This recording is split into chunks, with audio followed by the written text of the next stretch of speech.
Many of us are like Humpty Dumpty, barely holding it together. Our journey leaves a trail of patchwork that looks like pride, medication, and mental illness. Generational trauma and iniquity, along with the issues we acquire in our own lives, have us trapped in vicious cycles.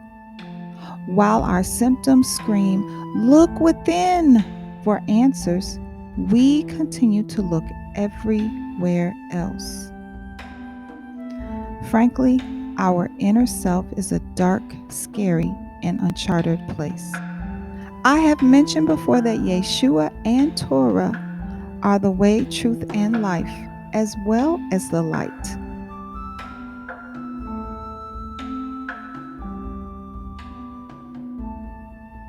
He is also one with El.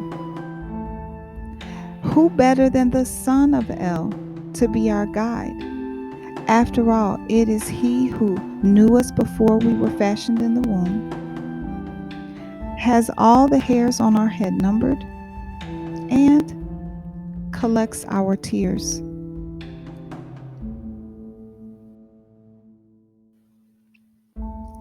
He promises to be with us even until the end of the world. Through the Ruach HaKodesh, we have direct access and are comforted, instructed, and empowered. But most don't even realize that they need the light because they don't realize how dark they really are.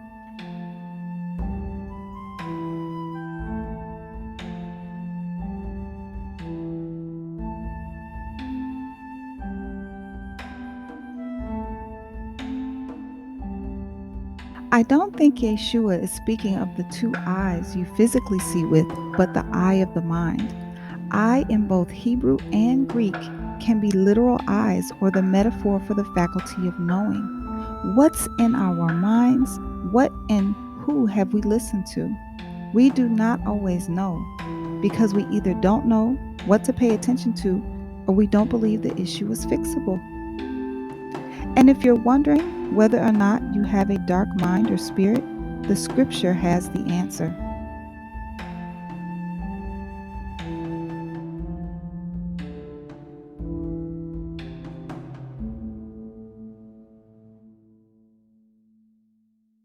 It is time to be real with ourselves.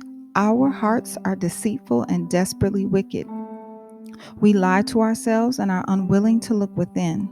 We assume too much about ourselves, whether good or bad, but rarely check in with El. He's the one who searches and tries, so his feedback is invaluable. He sees things from a much better vantage point.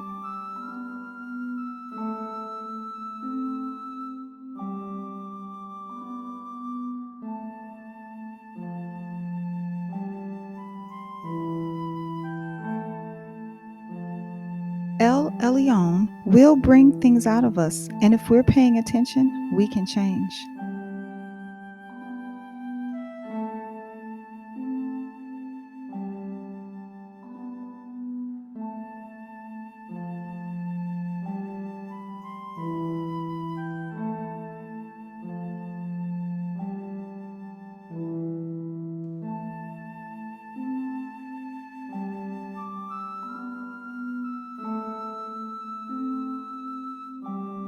So, we all have dark minds and hearts.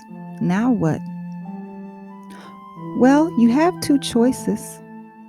You could A, keep doing what you've been doing, or B, come to El Elyon through Yeshua so he can shine the light and expel the darkness.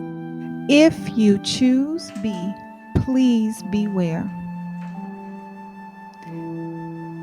It is vital not to get stuck in a delusional state of cross paralysis. This is where a person just believes in him but does not follow his example.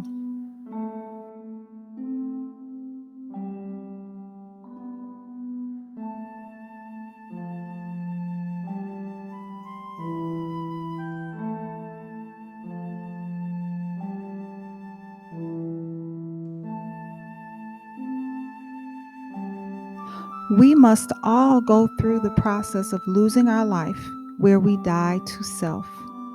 We must all go through the process of renewing our minds and be born again. This is real life, not a fairy tale. There is no magic wand and suddenly everything within us is fixed. If we follow Yeshua, we get a do over, unmerited favor, all while being perfected. This ongoing process is sanctification, and it gets pretty messy.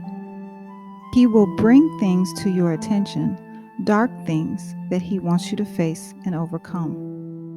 Are you ready to replace the dark with the light? Are you ready to get rid of heavy weights? If the answer is yes, then get ready to walk the green mile. Please join me for Humpty Dumpty 2, Even the Trees Must Submit. Don't forget to like and subscribe to my YouTube channel, Faith and Fringes.